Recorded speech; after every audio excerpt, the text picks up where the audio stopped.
Assalamualaikum warahmatullahi wabarakatuh.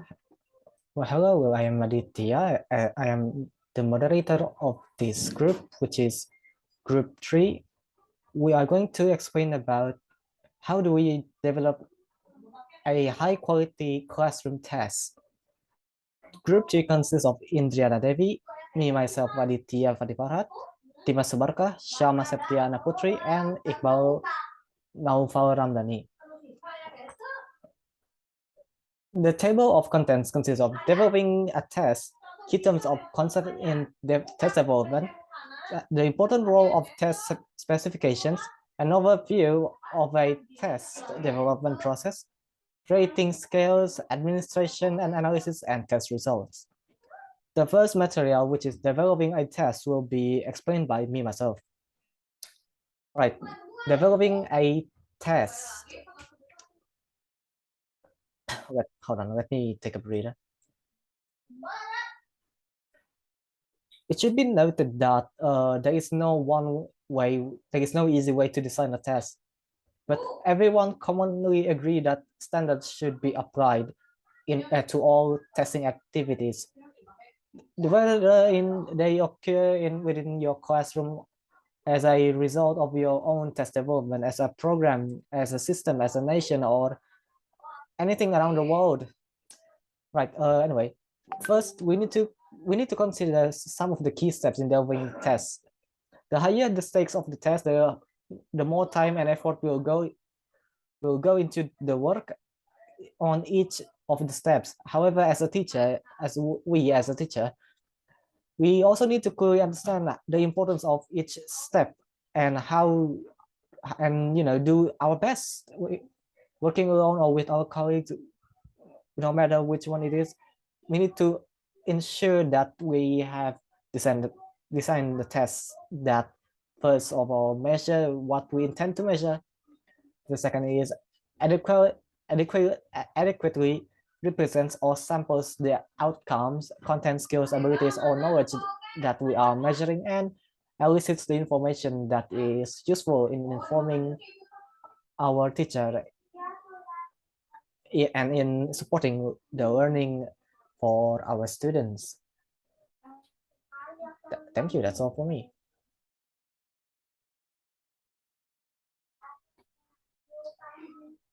So where's the record button? Oh, there we go. I'm Sama Septia Putri. Here I will explain the next material, namely key terms and concept in test development.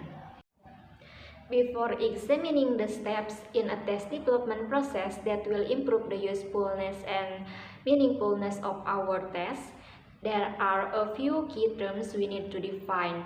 These terms are central to the discussion which follows. The first is construct definition.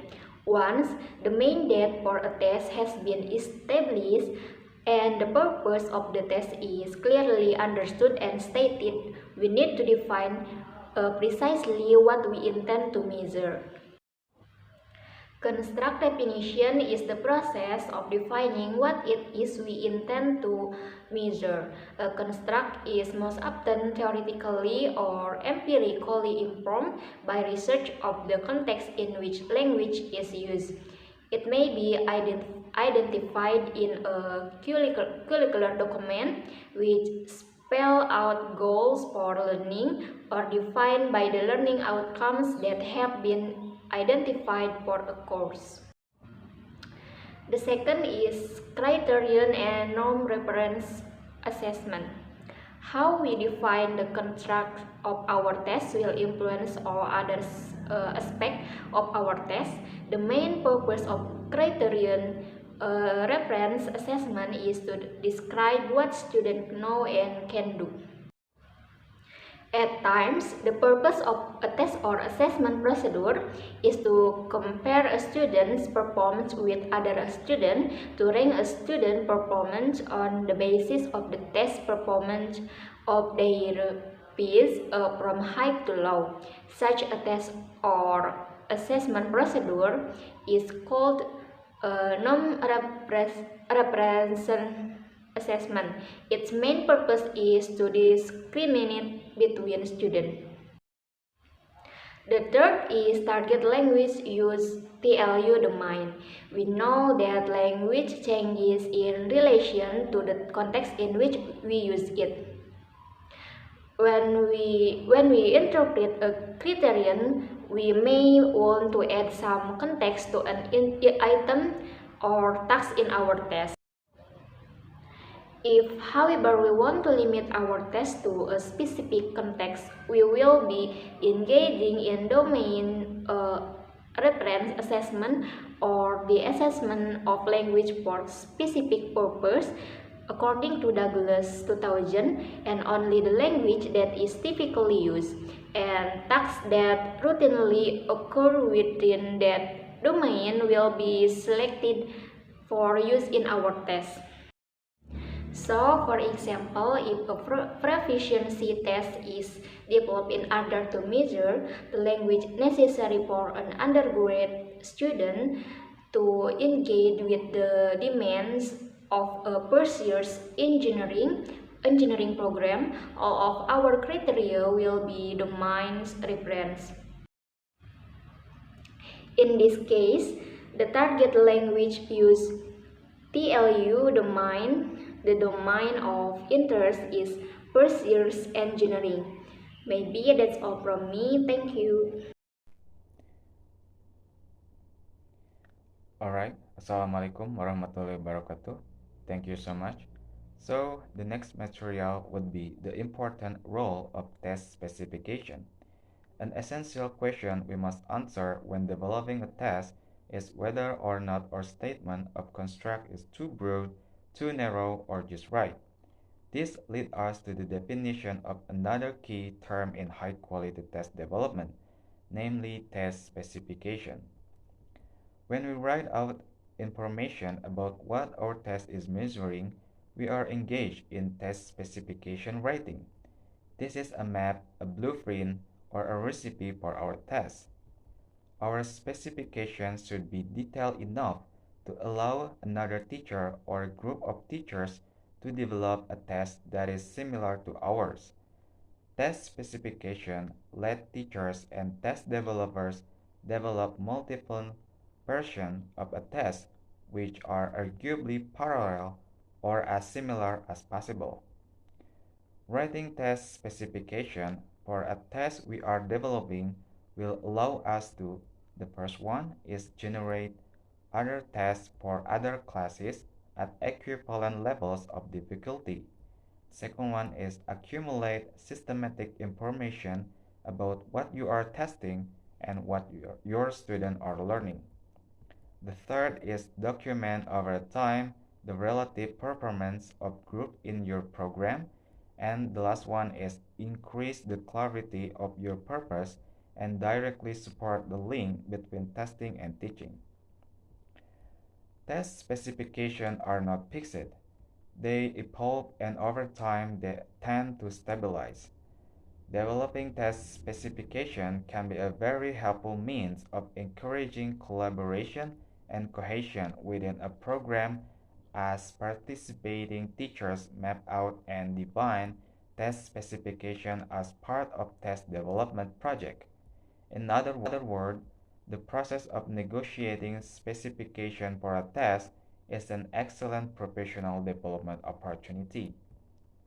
As we know before, tests are only one of the many assessment tools that we as the teachers use in a classroom to evaluating the learning. When we do decide to test, however, we need to be systematic in our test development process. This will take time and advanced planning. Otherwise, there are many other more useful tools that will provide us with a better information about how much our students have learned at any particular point in time. Alright, that's all from me. Thank you so much. Assalamualaikum warahmatullahi wabarakatuh. Thank you for giving me a chance to explain these materials. My name is Muhammad Iqbal Naufal Ramdhani. My student's number is 202122124. Today, I will explain two materials. The first is an overview of test development process, and the second is rating scale. So the first material is about an overview of test development process that they are 6 points from each. Number one is the mandate, number two the purpose, number three the construct, number four the table of specifications, number five item and test writing, and number six is scoring and reviewing our result.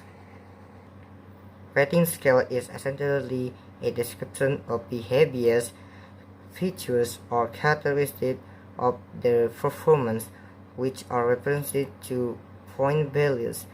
That is a form scale, and that is typically a numerical range from low to high. There are two scales. The first is holistic style and analytic style. I think that's all from me. I'm sorry if I have mistake. Thank you for your attention. Alright, thank you so much. So the next material would be about the test administration and analysis. If we are developing a task for use within our own classroom or programs, we might not always have a chance to pilot or try out our test in advance. It is useful to administer a new test to a group of students at another level, and it is also useful to administer a test to other colleagues. Testing the test before it is administered in a live test taking situation is a very important step. It will repel issues with the tests that were not evident at the planning and writing stage. Once we begin administering the test, we will start to collect evidence of what is working and what is not. This evidence will be used to revise the test. In many cases, test taker will comment on items that they found confusing or ambiguous. In live test situation, this kind of feedback is very valuable. It helps us to see the test from the test taker perspective. It will contribute directly to revisions of the test and the test specification. We can also collect evidence in the form of test taker questionnaires, which ask our students to provide feedback on the test as a whole when they have finished their work. In addition to collecting responses directly from test takers in order to evaluate how our test is working and to identify what to revise, we can also undertake a simple, straightforward analysis of how our item or a task are functioning. We can use the information provided by the overall test scores to analyze item difficulty. We can also analyze how well an item discriminates between high-performing student and low-performing one. Alright, so and then the next material is about the test result. It is very unusual to have an item that discriminates perfectly between those who know the most on the test and those who know at least.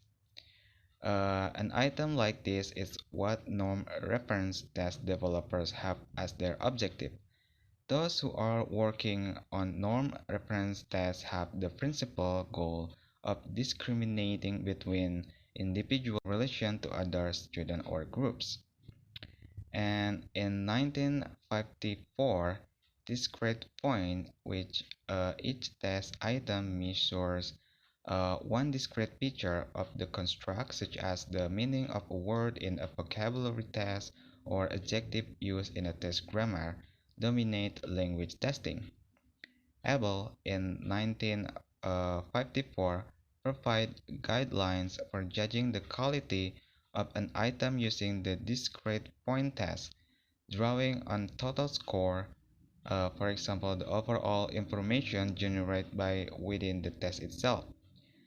Abel suggests the item discrimination values at point at 0.4 and above should be filled. as high quality item and value between or below 0.2 should be viewed as low quality item. Low quality item should be rejected or improved through substantive revision. The higher the item's discrimination, the better it separates those who had the capability, competence, or knowledge and those who did not. The lower the item discrimination, the lower its usefulness. And then Abel's guidelines are useful in classroom assessment, even though they originate in norm reference testing. Taking the time to examine who got an item right in relation to how much students know on overall test is very helpful to us as teacher. The test can tell us where we need to direct our teaching, which skill, concept, understandings are missing for some of the students in our class.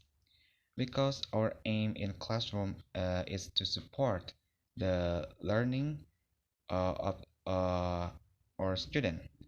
It is not a bad thing if we find some of the items in our test are worn are answered by all of the students in our class. This is our ultimate goal, that all of our students should learn what we are teaching them. However, taking the time to analyze some of the items on our test will help us root our problem item. Alright, that's all from me. Thank you so much. In conclusion, whether you are an individual teacher working on to develop a test in your own classroom or a member of a team that is designing a test for a program or a level, specification-driven test development will support the meaningfulness of the information you elicit, the usefulness and the appropriateness of the interference you draw from test performance, and the fairness of testing activity. Analyzing how your test is working, who is getting an item right, the item's overall difficulty, and in case of multiple choices, how your students are responding to each of the distractors is an exceptionally useful approach to review the test you have developed. It is it is a means of testing your own test to be sure that it's measuring what you intended it to measure in a fair and meaningful way. All right, that's all from from group C. Thank you so much. Wassalamualaikum warahmatullahi wabarakatuh.